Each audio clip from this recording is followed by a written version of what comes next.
അസ്സലാമലൈക്കും. ഇതെന്ത് ജോലിയാ ചുവാ? ഇത് എവിടെ നിന്നുള്ള പ്ലേറ്റാ?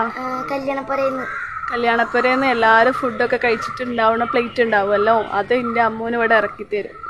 ഞാനെനിക്ക് 200 എണ്ണമൊക്കെ കഴുകാൻ കഴിയട്ടുള്ളൂ. ഈ അസുഖം കാരണം വല്ലാത്തോരൊന്നും കഴുകാൻ കഴിയില്ല. എന്നാലും എന്നെക്കൊണ്ട് കഴിയുന്ന രീതിയിൽ ഈ മക്കളെ രണ്ടാളെയും പോറ്റണ്ടേ.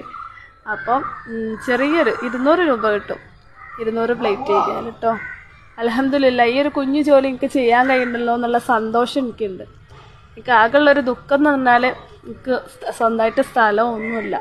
ഒരു വീട് ഞാൻ ആരെങ്കിലും അമ്മമാരെ അല്ലെങ്കിൽ അനിയത്തീൻ്റെ വീട്ടിൽ ഉപ്പൻ്റെ അമ്മൻ്റെ അവിടെ പോയി നിൽക്കും. അങ്ങനെ എവിടെയില്ല. ഒരു വീടാവണം. നിങ്ങളെല്ലാവരും ഒന്ന് ദുആ ചെയ്യണ്ടി, ഒരു സ്ഥലം ഒക്കെ കിട്ടാനും നിങ്ങളെല്ലാവരും ദുആ ചെയ്യട്ടോ. ചേട്ടൻ്റെ ജോലി കഴിഞ്ഞിട്ടില്ല, ഇപ്പം 6 മണി ആയി. ഇനി എപ്പോൾ കഴിയുമോ അറിയില്ല.